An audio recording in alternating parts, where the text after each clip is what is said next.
नमस्कार दोस्तों, मैं आर के मिश्रा लेकर आया हूं आप सभी लोगों के लिए उसी चैप्टर का एक नया वीडियो नए टॉपिक के साथ। माफ़ करिएगा, बहुत दिनों से कोई वीडियो क्लिप शूट नहीं हो पा रहा था, क्योंकि सोसाइटी में आजकल शादियां बहुत ज़्यादा हो रही हैं और बहुत जगह जाना पड़ रहा है, आना पड़ रहा है, तो दिन भर क्लासेस रहती हैं, फिर उसके बाद रात को पार्टियाँ होती हैं, तो टाइम नहीं मिल पाता है कि आप लोगों के लिए वीडियो क्लिप रिकॉर्ड किए जाएँ। लेकिन आज से मेरी कोशिश रहेगी कि आज से हर रोज आपको एक नया वीडियो क्लिप के साथ एंजॉय करने का मौका मिले। तो आइए देखते हैं।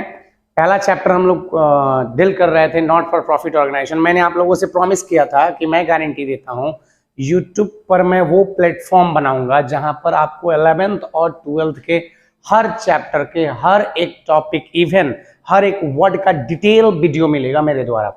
उसी बात की गारंटी को ध्यान में रखते हुए मैं लेकर आया हूं एक नए टॉपिक के साथ आप लोगों के लिए बेहतर कॉन्सेप्ट।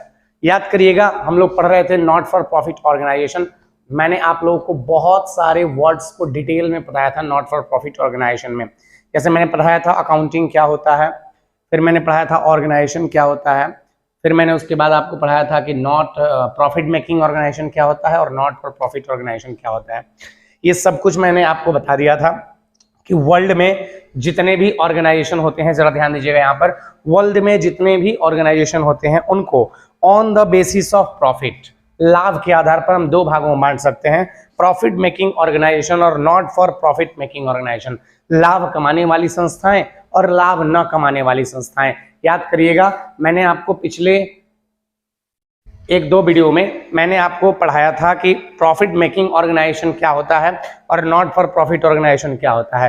प्रॉफिट मेकिंग ऑर्गेनाइजेशन किसके लिए काम करते हैं और not for profit making organisation किसके लिए काम करते हैं, इसका डिटेल स्टडी मैंने आपके साथ किया था। आपको डिटेल में मैंने ये सब बताया था। अब आपको मैं बताने वाला हूं कि जितने भी नॉट फॉर प्रॉफिट ऑर्गेनाइजेशन होते हैं, यहां देख सकते हैं आप, जितने भी नॉट फॉर प्रॉफिट ऑर्गेनाइजेशन होते हैं उनकी अकाउंटिंग करने की क्या जरूरत है, उनकी अकाउंटिंग करने के क्या उद्देश्य होते हैं। आप जरा बात समझिए, ये बात बड़ी ही मुद्दे वाली है।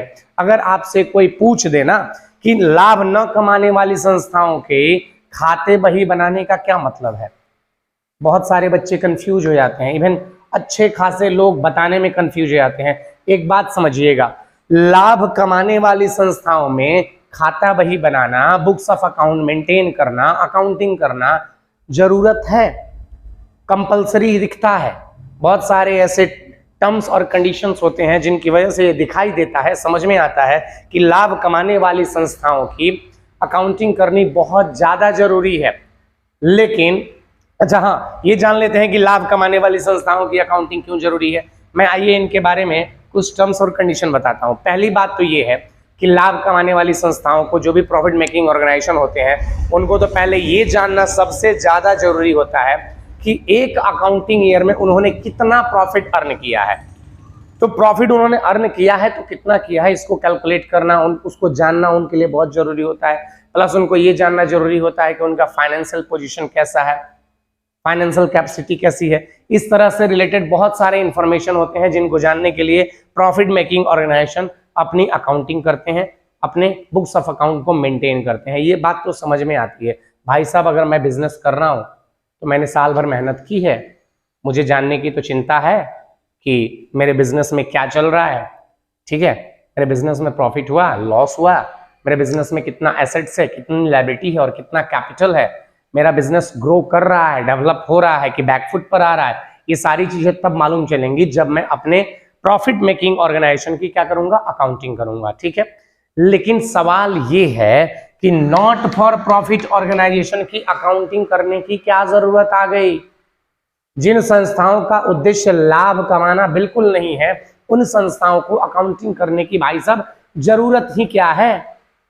क्या ऐसी जरूरत आन पड़ी कि लाभ न कमाने वाली संस्थाओं को अकाउंटिंग करने की जरूरत पड़ गई, अकाउंटिंग करने इसेंशियल हो गया, जरूरी हो गया। वही टॉपिक लेकर मैं आपके सामने आया हूं, नीड और objectives of accounting for not for profit organisation. लाभ न कमाने वाली संस्थाओं की अकाउंटिंग करनी क्यों जरूरी है, लाभ न कमाने वाली संस्थाओं की अकाउंटिंग करने का क्या उद्देश्य है, इन सारी इन सारी बातों को लेकर मैं आपके सामने हाजिर हूं। एक एक करके देखेंगे कि कौन कौन से ऐसे रीजंस हैं, कौन कौन से ऐसे कारण हैं जिसकी वजह से लाभ न कमाने वाली संस्थाओं की अकाउंटिंग करनी पड़ती है। आमतौर पे अगर आप बुक खोलोगे ना तो आपको 2-4 लाइन हो सकता है लिखा हुआ मिल जाए, एक या दो सेंटेंस लिखा हुआ मिल जाए कि नॉट फॉर प्रॉफिट ऑर्गेनाइजेशन की अकाउंटिंग करने का ऑब्जेक्ट क्या होता है, नीड क्या होती है। हम लोग देखते हैं इसमें, यहाँ पर मैंने 7 ऐसे रीजंस लिखे हैं, 7 ऐसे फैक्टर मैंने यहाँ पर लिखे हुए हैं जिनकी वजह से आप क्लियरली समझ पाओगे कि लाभ न कमाने वाली संस्थाओं की यानी नॉट फॉर प्रॉफिट ऑर्गेनाइजेशन की अकाउंटिंग करनी क्यों जरूरी है। पहला लाइन लिखा हुआ है, to know that organisation is working moving in the right direction. यह जानना सबसे ज्यादा जरूरी होता है कि लाभ न कमाने वाली जो संस्था है वो सही डायरेक्शन में काम कर रही है कि नहीं काम कर रही है, सही दिशा में मूव कर रही है कि नहीं कर रही है, सही तरीके से काम कर रही है कि नहीं कर रही है, ये जानना बहुत ज्यादा जरूरी होता है। अगर आपको ये जानना है कि लाभ न कमाने वाली संस्थाएं सही दिशा में सही डायरेक्शन में काम कर रही है कि नहीं, सही दिशा में मूव हो रही है कि नहीं हो रही है, इसके लिए नॉट फॉर प्रॉफिट ऑर्गेनाइजेशन की अकाउंटिंग करनी जरूरी होती है। दूसरा लाइन लिखा हुआ है, to know that how an organisation utilising its fund. ये जानना बहुत ज्यादा जरूरी होता है कि लाभ न कमाने वाली संस्थाओं के लिए या नॉट फॉर प्रॉफिट ऑर्गेनाइजेशन के पास जो भी फंड्स होते हैं, जो भी कोर्स होते हैं, उनका सही तरीके से वो नॉन ट्रेडिंग ऑर्गेनाइजेशन यूटिलाइज कर रहे हैं कि नहीं कर रहे हैं। मतलब नॉन ट्रेडिंग ऑर्गेनाइजेशन के बाद जो भी फंड्स हैं उन सारे फंड्स का सही तरीके से इस्तेमाल हो रहा है या नहीं हो रहा है, ये जानने के लिए भी नॉन ट्रेडिंग ऑर्गेनाइजेशन की अकाउंटिंग की जाती है। तीसरा यहां पर ऑब्जेक्ट लिखा हुआ है, to know the efficiency of our organisation. अगर हमें अपनी लाभ न कमाने वाली संस्थाओं की क्षमता को जानना है, किसको जानना है, क्षमता को जानना है कि हमारी जो संस्था है, हमारी जो नॉन ट्रेडिंग ऑर्गेनाइजेशन है, हमारा जो एनजीओ है, उस पूरी क्षमता के साथ काम कर रहा है कि नहीं कर रहा है। अगर आपको ये भी जानना हो तो इसके लिए भी आपको अकाउंटिंग ही करनी पड़ेगी। अगला लाइन लिखा हुआ है, टू नो दैट, यह जानना कि organisation is providing all information to the members of the society. मतलब अकाउंटिंग करना इसलिए भी जरूरी है क्योंकि जब तक हम अकाउंटिंग नहीं करेंगे तब तक हम अपने एनजीओ का कोई भी इंफॉर्मेशन किसी आउटर पर्सन को कैसे दे पाएंगे, किसी बाहरी आदमी को कैसे दे पाएंगे। अगर कोई भी मेंबर हमसे पूछ दे कि भाई साहब आपके पास जो फंड्स थे, आपके पास जो रिसोर्सेज थे, उनको आपने किस तरह से यूज किया, मुझे ये जानना है, उसे जानने का राइट्स भी है क्योंकि वो भी मेंबर है, उसने भी सब्सक्रिप्शन दिए हुए हैं, उसको भी ये राइट्स है कि वो नॉन ट्रेडिंग ऑर्गेनाइजेशन के सारे इंफॉर्मेशन को जाने। इसलिए जरूरी है कि अकाउंटिंग की जाए। अगर आपने अकाउंटिंग की है, अपने नॉट फॉर प्रॉफिट ऑर्गेनाइजेशन की आपने अकाउंटिंग की है, अगर आपने एनजीओ की अकाउंटिंग की है, अगर आपने नॉन ट्रेडिंग ऑर्गेनाइजेशन की अकाउंटिंग की है, तो आप अपने किसी भी मेंबर्स के रिक्वायरमेंट को फुलफिल कर सकते हैं। आप उसे बता सकते हैं, समझा सकते हैं कि आपने अपने फॉर्म के साथ क्या किया है। ठीक है, अगला लाइन लिखा हुआ है, all rules and regulation are followed by the organisation और नॉट। देखिए भाई साहब, किसी भी ऑर्गेनाइजेशन को चलाने के लिए रूल्स और रेगुलेशन तो बनाए जाते हैं ना। तो जो रूल्स और रेगुलेशन बनाए गए हैं उनका पालन ऑर्गेनाइजेशन में किया जा रहा है कि नहीं किया जा रहा है। अगर रूल रेगुलेशन को फॉलो करके हम ऑर्गेनाइजेशन को ऑपरेट करेंगे, ऑर्गेनाइजेशन को चलाएंगे, तो निश्चित तौर पे हमारा ऑर्गेनाइजेशन डेवलप होगा, हमारा ऑर्गेनाइजेशन तरक्की के रास्ते पर चलेगा। नहीं तो अगर हम रूल्स और रेगुलेशन को फॉलो नहीं करेंगे तो हमारा organisation day by day backfoot पर आएगा। इसलिए जरूरी है कि हम अपने नॉन ट्रेडिंग ऑर्गेनाइजेशन को रूल्स और रेगुलेशन के अकॉर्डिंग क्या करें, ऑपरेट करें। अगर हम ऑपरेट करते हैं तो हमारा नॉन ट्रेडिंग ऑर्गेनाइजेशन निश्चित तौर पर डेवलप करेगा। ठीक है, अगला लाइन लिखा हुआ है यहाँ पर, to know various grants received from government are used effectively. सरकार से, ध्यान दीजिएगा यहाँ पर, सरकार से जितने भी तरह के ग्रांट्स रिसीव हुए हैं, सरकार से जितने भी तरह के दान और अनुदान रिसीव हुए हैं, आपको बता दूं मैं, जितने भी नॉन ट्रेडिंग ऑर्गेनाइजेशन होते हैं ना, एनजीओ वगैरह होते हैं, उनको ना सरकार से ग्रांट्स मिलते हैं, अनुदान मिलते हैं, दान मिलते हैं उन संस्थाओं को ऑपरेट करने के लिए। ठीक है, तो उनका सही तरीके से पूर्ण रूप से इस्तेमाल किया जा रहा है कि नहीं किया जा रहा है, इसको जानने के लिए भी अकाउंटिंग करना जरूरी है। मतलब आप इन फैक्टर्स को देखिए, ये सारे जो है ना चिल्ला चिल्ला कर बता रहे हैं कि नॉन ट्रेडिंग ऑर्गेनाइजेशन की अकाउंटिंग होनी चाहिए। ठीक है, उन्हीं में से एक लाइन यहाँ लिखा हुआ है, to know that all reports submitted to the registrar etc. ठीक है ना, क्या लिखा हुआ है, to know that all reports submitted, यह जानना भी जरूरी होता है कि सारे रिपोर्ट्स जो है रजिस्ट्रार को, किसको बेटा, रजिस्ट्रार को सबमिट किए गए हैं कि नहीं किए गए हैं। ठीक है, रजिस्ट्रार को सबमिट करने का मतलब क्या हुआ, देखिए अगर आप नॉन ट्रेडिंग ऑर्गेनाइजेशन की अकाउंटिंग करते हैं तो उसकी एक कॉपी आपको नॉन ट्रेडिंग ऑर्गेनाइजेशन के रजिस्ट्रार को सबमिट करना पड़ेगा। अब ये रजिस्ट्रार होता क्या है भाई साहब, रजिस्ट्रार होता कौन है, देखिए रजिस्ट्रार वो इंडिविजुअल होता है जो एनपीओ या एनजीओ की रजिस्ट्रेशन करता है। आपको मैं बता दूं, मैंने पिछले क्लास में आपको छोटा सा एक 2 मिनट का टॉपिक मैंने डिस्कस करके बताया था कि एनजीओ क्या होता है। आइए जरा इस लाइन को ना थोड़ा डिटेल में और बताते हैं। टाइप्स ऑफ एनपीओ, एनटीओ और एनजीओ। मतलब एनपीओ का मतलब होता है नॉन प्रॉफिट ऑर्गेनाइजेशन या not for profit organisation, NTO का मतलब हो जाएगा नॉन ट्रेडिंग ऑर्गेनाइजेशन और एनजीओ का मतलब हो जाएगा नॉन गवर्नमेंटल ऑर्गेनाइजेशन। इन नाम अलग अलग दिखाई दे रहे हैं, होते सब एक ही हैं, इन तीनों का मतलब ना समझ लो एक ही है। ठीक है, तो ये ना इंडिया में, या हाँ इंडिया में ही कह लो, इंडिया में एनपीओ या एनजीओ जो होते हैं वो 2 तरह के होते हैं। एक होता है स्टेट लेवल एनजीओ, दूसरा होता है नेशनल लेवल एनजीओ। क्या होते हैं, एनजीओ जो होते हैं वो 2 तरह के होते हैं, एक होता है स्टेट लेवल एनजीओ, दूसरा होता है नेशनल लेवल एनजीओ। अब ये स्टेट लेवल एनजीओ क्या होते हैं, स्टेट लेवल एनजीओ वो होते हैं, देखो एनजीओ का मतलब नॉन गवर्नमेंटल ऑर्गेनाइजेशन, इनका भी पर्पस क्या होता है, सोसाइटी को और मेंबर्स को विदाउट फी सर्विस देना होता है। ठीक है, मतलब सोसाइटी को हेल्प करना होता है, सोसाइटी को डेवलप करना होता है, या बिना प्रॉफिट के कोई भी सर्विस देना एनजीओ का और नॉन फॉर प्रॉफिट ऑर्गेनाइजेशन का काम होता है।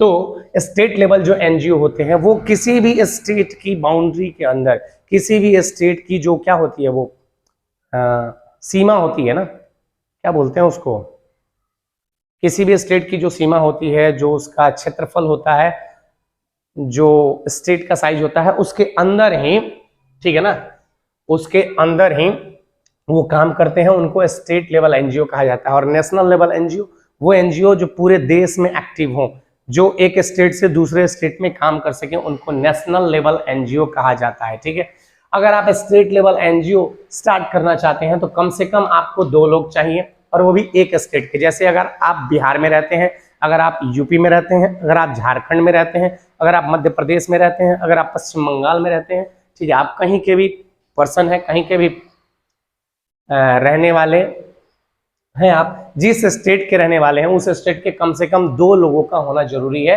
अगर स्टेट लेवल एनजीओ आपको चलाना है तो। मतलब स्टेट लेवल एनजीओ को ऑपरेट करने के लिए सेम स्टेट के 2 लोगों का होना जरूरी है। और अगर आप नेशनल लेवल एनजीओ स्टार्ट करके ऑपरेट करना चाहते हैं तो कम से कम minimum 7 members of different state, अलग अलग स्टेट के 7 लोग चाहिए, मतलब 7 स्टेट के 7 लोग चाहिए, तब जाकर आपके नेशनल लेवल की एनजीओ जो है रजिस्टर्ड हो पाएगी।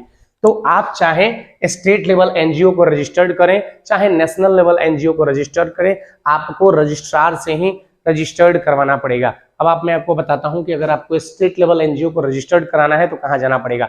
हर राज्य की राजधानी में, हर स्टेट के कैपिटल में, जैसे बिहार का स्टेट कहाँ है, बिहार का कैपिटल कहाँ है, पटना में है, तो आपको स्टेट लेवल एनजीओ को रजिस्टर्ड कराना है तो आपको बिहार की राजधानी पटना में जाना पड़ेगा। हर राज्य की राजधानी में एक रजिस्ट्रार होता है जो सेंट्रल गवर्नमेंट का रिप्रेजेंटेटिव होता है, वही स्टेट लेवल एनजीओ को रजिस्टर्ड करता है, जिसे रजिस्ट्रार कहा जाता है। क्या कहा जाता है, रजिस्ट्रार कहा जाता है। उसके बाद अगर आपको नेशनल लेवल एनजीओ का रजिस्ट्रेशन कराना है तो उसके लिए आपको देश की राजधानी दिल्ली में जानी पड़ेगी। दिल्ली में भी एक ऐसा रजिस्ट्रार होता है, हर देश के राजधानी में होता है। जैसे हमारे देश की राजधानी दिल्ली में वो रजिस्ट्रार मिलेगा जो नेशनल लेवल एनजीओ का रजिस्ट्रेशन करेगा। ठीक है, या कभी कभी ऐसा भी होता है कि स्टेट लेवल के एनजीओ को रजिस्टर्ड करने वाले रजिस्ट्रार ही नेशनल लेवल के एनजीओ को रजिस्टर्ड कर सकते हैं, लेकिन उस एनजीओ को रजिस्टर्ड करने के लिए 7 अलग अलग राज्यों के 7 लोगों का होना जरूरी है। अब देखिए, एनजीओ का रजिस्ट्रेशन 3 अलग अलग एक्ट यानी 3 अलग अलग नियमों अधिनियमों के अनुसार हमारे देश में रजिस्ट्रेशन किया जा सकता है। जैसे पहला आप देख सकते हैं, पहला यहाँ पर एक्ट है trust act 1882, trust act 1882। Trust act के अकॉर्डिंग भी हम लोग अपने एनजीओ को या नॉन प्रॉफिट ऑर्गेनाइजेशन को रजिस्टर्ड करा सकते हैं, लेकिन ट्रस्ट एक्ट हर स्टेट में अलग अलग होते हैं, हर स्टेट का ट्रस्ट एक्ट अलग अलग होता है, ठीक है। लेकिन अगर आप ट्रस्ट एक्ट 1882 के अकॉर्डिंग अपने एनजीओ को रजिस्टर्ड कराना चाहते हैं तो उसके लिए आपके पास 2 लोगों का होना जरूरी है। उसके बाद एक एक्ट और होता है जिसको सोसाइटी रजिस्ट्रेशन एक्ट 1860 कहा जाता है। सोसाइटी रजिस्ट्रेशन एक्ट 1860, इसके अकॉर्डिंग भी आप अपने एनजीओ का रजिस्ट्रेशन करा सकते हैं। अगर आप इस सोसाइटी रजिस्ट्रेशन एक्ट 1860 के अकॉर्डिंग अपने एनजीओ का रजिस्ट्रेशन कराना चाहते हैं तो उसके लिए कम से कम 3 लोगों का होना जरूरी है। उसके बाद तीसरा जो एक्ट है वो है इंडियन कंपनीज एक्ट 2013। सेक्शन 8 के अकॉर्डिंग आप अपने एनजीओ का रजिस्ट्रेशन करा सकते हैं, जिसमें कम से कम 7 लोगों का होना जरूरी है, ठीक है। तो आप इनमें से कोई भी, चाहे स्टेट लेवल एनजीओ हो चाहे नेशनल लेवल एनजीओ हो, आपको किसी भी लेवल ऑफ एनजीओ का रजिस्ट्रेशन कराना है तो इनमें से उस एक्ट के अकॉर्डिंग आप, अप्रोप्रिएट एक्ट के अकॉर्डिंग आप उस एनजीओ का रजिस्ट्रेशन करा सकते हैं, ठीक है। और रजिस्ट्रेशन कराने के लिए अलग अलग तरह के डॉक्यूमेंट लगते हैं। जैसे अगर आपको ट्रस्ट एक्ट 1882 के अकॉर्डिंग अपने ट्रस्ट का रजिस्ट्रेशन कराना है तो आपको डीड चाहिए। क्या चाहिए? ट्रस्ट डीड चाहिए। कौन सा डीड चाहिए? ट्रस्ट डीड चाहिए। डीड का मतलब होता है ट्रस्ट से रिलेटेड सारे वर्क्स, ऑब्जेक्टिव्स, उसके नेचर, आइडिया जो भी होते हैं डीड में लिखे होते हैं, वो डॉक्यूमेंट चाहिए। अगर आप सोसाइटी रजिस्ट्रेशन एक्ट 1886 के अकॉर्डिंग रजिस्ट्रेशन कराते हैं तो आपको memorandum of association, articles of association और रूल्स एंड रेगुलेशन डीड भी आपको चाहिए। ये सारे डॉक्यूमेंट होते हैं जो रजिस्ट्रेशन के समय लगते हैं। और तीसरा है इंडियन कंपनीज एक्ट 2013। इसके अकॉर्डिंग अगर आप किसी ट्रस्ट का रजिस्ट्रेशन कराते हैं तो आपको मेमोरेंडम ऑफ एसोसिएशन वाला डॉक्यूमेंट चाहिए, आर्टिकल्स ऑफ एसोसिएशन वाला डॉक्यूमेंट चाहिए और रूल्स एंड रेगुलेशन डॉक्यूमेंट भी चाहिए। और हो सकता है कि रिक्वायर्ड डॉक्यूमेंट जो भी लगे वो इसके साथ लगाना पड़ेगा। और इतना ही नहीं, आपको आधार कार्ड देना पड़ेगा, आपको पासपोर्ट भी लगेगा, फोटो भी लगेगा, वो पासपोर्ट साइज वाला फोटो लगेगा। ये सारे डॉक्यूमेंट लगते हैं अगर आप अपने एनजीओ का या एनटीओ का या एनपीओ का रजिस्ट्रेशन कराना चाहते हैं तो। इस टॉपिक में, इस क्लास में मैंने आपको ये समझाने की कोशिश की है कि लाभ कमाने वाली संस्थाओं की अकाउंटिंग तो होती है। जितने भी बिजनेस ऑर्गेनाइजेशन होते हैं वो सारे के सारे अकाउंटिंग करते हैं, क्योंकि अकाउंटिंग बिना किए उनको पता नहीं चलेगा कि उन्होंने कितना प्रॉफिट अर्न किया, उनका कैपिटल इंक्रीज हुआ है या डिक्रीज हुआ है, उनका फाइनेंशियल पोजीशन कैसा है, उनकी प्रॉफिट अर्निंग कैपेसिटी किस तरह से डेवलप हो रही है। इन सारी चीज़ों को जानने के लिए उनको अकाउंटिंग करने की ज़रूरत होती है। लेकिन नॉट फॉर प्रॉफिट ऑर्गेनाइजेशन में अकाउंटिंग करने की क्या ज़रूरत है? अगर आपको इसको बेहतर तरीके से जानना है तो आप इन सारे टॉपिक्स को देख सकते हैं। मैंने एक एक टॉपिक को डिस्कस करके ये बताया है कि लाभ न कमाने वाली संस्थाएं दुनिया में जितनी भी काम कर रही हैं उनकी अकाउंटिंग होती है, और अकाउंटिंग करने के क्या ऑब्जेक्टिव्स हैं, अकाउंटिंग करना क्यों जरूरी है, ये बताने की कोशिश की गई है। तो उम्मीद करता हूं कि ये क्लास आप लोगों के लिए काफ़ी फायदेमंद होगा।